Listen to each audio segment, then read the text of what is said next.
أهلا بيكم. النهاردة هنكتشف مع بعض سر بسيط جدا، بس صدقوني هيغير طريقة تفكيرنا في الجمل الألمانية تماما. السر كله في 5 كلمات بس، لو فهمناهم صح هنقدر نركب جمل طويلة ومفهومة زي الألمان بالظبط. يلا بينا نبدأ. كلنا أول ما بدأنا نتعلم ألماني حسينا الإحساس ده، إن الجملة الألمانية عاملة زي القطر، طويلة ومليانة تفاصيل، وساعات كده بنحس إننا تهنا في النص ومش عارفين نوصل لآخرها. لو الإحساس ده مش غريب عليكم فالشرح ده معمول عشانكم. طيب، إيه الحل؟ هل لازم نحفظ قواعد جرامر معقدة ومليانة استثناءات؟ لا خالص. السر كله في كام كلمة بسيطة جدا، ممكن نعتبرهم الصمغ بتاع اللغة. الكلمات دي هي اللي بتربط كل حاجة ببعضها وتخلي الكلام ماشي بسلاسة ومن غير تعقيد. الكلمات دي بقى اسمها بالألماني Konjunktionen، وبالعربي بنقول عليها أدوات الربط أو حروف العطف. وظيفتها بسيطة ومباشرة، إنها تربط كلمة بكلمة أو جملة بجملة عشان المعنى يكمل والكلام يبقى ليه منطق. يلا بينا نخش على أول مجموعة، ودول يعتبروا كده ألف ب ت في أدوات الربط، الأساسيات اللي لازم أي حد بيتعلم ألماني يكون عارفهم، سهلين جدا واستخدامهم مباشر مفهوش أي لف ودوران. خلينا نشوفهم واحدة واحدة. أول كلمة معانا هي und، ودي بكل بساطة ترجمتها الحرفية هي و بالعربي. بنستخدمها لما نكون عايزين نضيف حاجة على حاجة أو نربط بين فكرتين ليهم نفس الأهمية في الجملة. طيب تعالوا نشوف مثال عشان الصورة توضح. هقرا بالألماني الأول. Ich möchte ein Zimmer mit einem großen Balkon und einer herrlichen Aussicht. هنا أنا عايز أوضة فيها حاجتين، والمستين دول مهمين زي بعض، بلكونة كبيرة وكمان إطلالة رائعة. كلمة und هي اللي ربطت بينهم. والترجمة هنا بتوضح كل حاجة. Ich möchte ein Zimmer معناها أنا عايز أوضة، mit einem großen Balkon يعني بشرفة كبيرة، und هي وأنا herrlichen Aussicht يعني إطلالة رائعة. بسيطة ومباشرة خالص.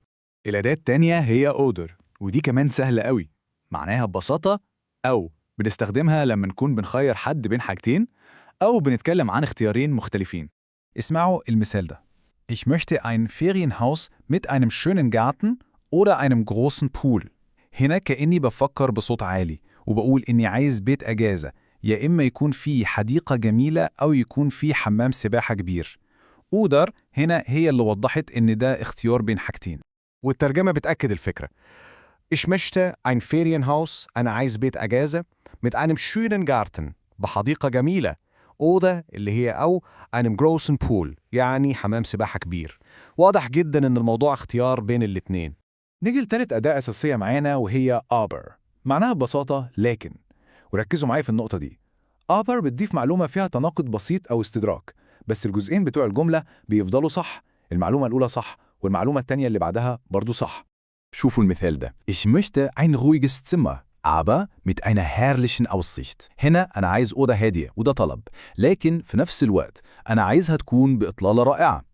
الطلبين ممكن يبان إن فيهم تناقض، بس aber بتربطهم ببعض عادي جدا. والترجمة بتلخص الحكاية. Ich möchte ein ruhiges Zimmer، أنا عايز أوضة هادية، aber لكن mit einer herrlichen Aussicht، بإطلالة رائعة. أنا عايز الحاجتين دول مع بعض، والجملتين صح وما فيهمش مشكلة. تمام قوي، كده خلصنا الأساسيات.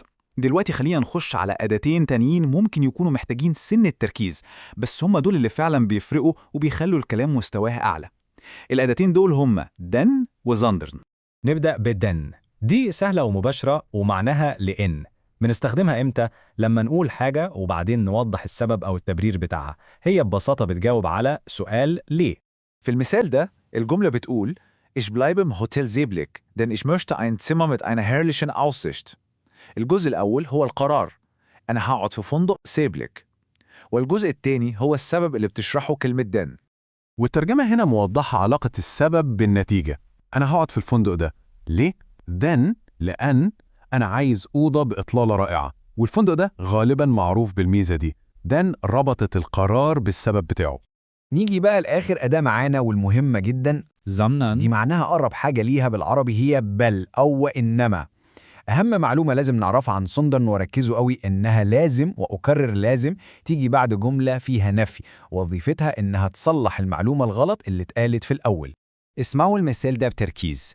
Wir möchten nicht das Zimmer mit dem Pool, sondern das Familienzimmer mit der herrlichen Aussicht. أخدتوا بالكم؟ الجملة بدأت بنفي، nicht، يعني مش عايزين دي، وبعدين زوندن جت عشان تقول الصح إيه؟ مش الأوضة اللي بحمام سباحة، بل الأوضة العائلية. والترجمة هنا بتلخص كل حاجة. احنا مش عايزين، وده النفي، الأوضة اللي فيها حمام سباحة زوندن، لأ، بل احنا عايزين الأوضة العائلية اللي بإطلالة رائعة.